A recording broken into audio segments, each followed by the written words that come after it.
আসসালামু আলাইকুম। আজকে হচ্ছে একটা ব্ল্যাক ফরেস্ট কেক বানাবো। এখানে 5টা ডিমের সাদা অংশ ফোম করে নিয়েছিলাম। আর এখানে হচ্ছে ডিমের কুসুমের সাথে 5 টেবিল চামচ তেল দিয়ে সুন্দর করে এটাকে এখন বিট করে নিব। তো এদিকে দেখেন সুন্দর করে বিট করে নেওয়ার পর হচ্ছে আমি এখানে 1 টেবিল চামচ চকলেট এমালসন দিয়ে দিব। দিয়ে হচ্ছে সুন্দর করে আবারও বিট করে নিব। তো এই যে বিট করা হয়ে গেলে এখন হচ্ছে আমি আগে থেকে ময়দাটা চেলে নিয়েছিলাম, নিয়ে হচ্ছে এখন মিশিয়ে নিচ্ছি আস্তে আস্তে আলতো হাতে।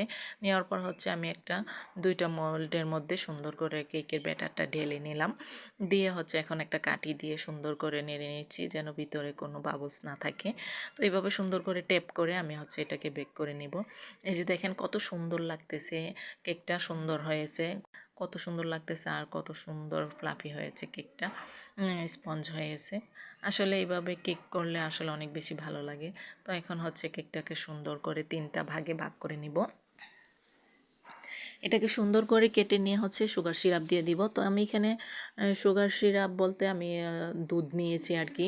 দুধে পাউডার দুধেতে চিনি দেই নাই, এমনিতে এটা গলিয়ে নিয়েছি। তো এখানে হচ্ছে এটাকে আমি হচ্ছে হুইপ ক্রিমের সাথে মিশিয়ে আমি ক্রিম করে নিব, যেটা নাকি আমি কেকের মাঝখানে দিব। তো কেকের মাঝে দেওয়ার জন্য এটাকে আমি সুন্দর করে নিলাম। তো বিট করে নেওয়ার পর হচ্ছে এখন আমি কেকে সুন্দর করে দুধটা দিয়ে তারপর হচ্ছে মাঝখানে হচ্ছে যে ক্রিমটা, চকলেটের ক্রিমটা, ওইটা সুন্দর করে দিয়ে দিব। দিয়ে হচ্ছে এইখানে আমি চকলেট গানাশ দিয়ে দিব মাঝখানে। চকলেট গানাশ দিয়ে আসলে এইভাবে কেকটা করলে অনেক বেশি মজা লাগে, অনেক ভালো লাগে। তো এইভাবে হচ্ছে আবারও আরেকটা স্লাইস দিয়ে এইভাবে আবারও সেমভাবে ক্রিম দিয়ে চকলেট গানাশ দিয়ে আমি এইভাবে এটাকে পুরো কেকটাকে এইভাবেই ফিনিশিং দিয়ে দিব। তো মাঝে আমি হচ্ছে চকলেট গানাশ এবং চকলেট ক্রিম দুইটাই ব্যবহার করেছি।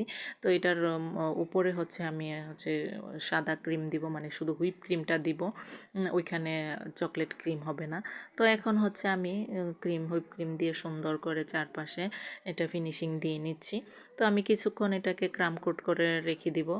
রাখার পর হচ্ছে আমি এটা বের করে তারপর হচ্ছে আবারও ক্রিম দিয়ে সুন্দর করে এটাকে ফিনিশিং দিয়ে দিব। তো এখন হচ্ছে ক্রাম কোট করার পর হচ্ছে আমি চকলেট দিয়ে দিচ্ছি, যেই চকলেটগুলো আমি গ্রেট করে রেখেছিলাম, কেটে রেখেছিলাম। চারপাশে সুন্দর করে একটা কার্ড দিয়ে লাগিয়ে দিলাম। তো এদিকে হচ্ছে একটা স্টার নজেল দিয়ে সুন্দর করে হচ্ছে ফুলগুলো করে নিচ্ছি। ফুলগুলো করার পর এখানে হচ্ছে আমি চকলেট গানাশটা আবারও মাঝখানে সুন্দর করে একটা লেয়ার দিয়ে দিব। এই যে দেখেন সুন্দর করে আস্তে আস্তে ঘুরিয়ে এভাবে একটা লেয়ার দিয়ে দিব।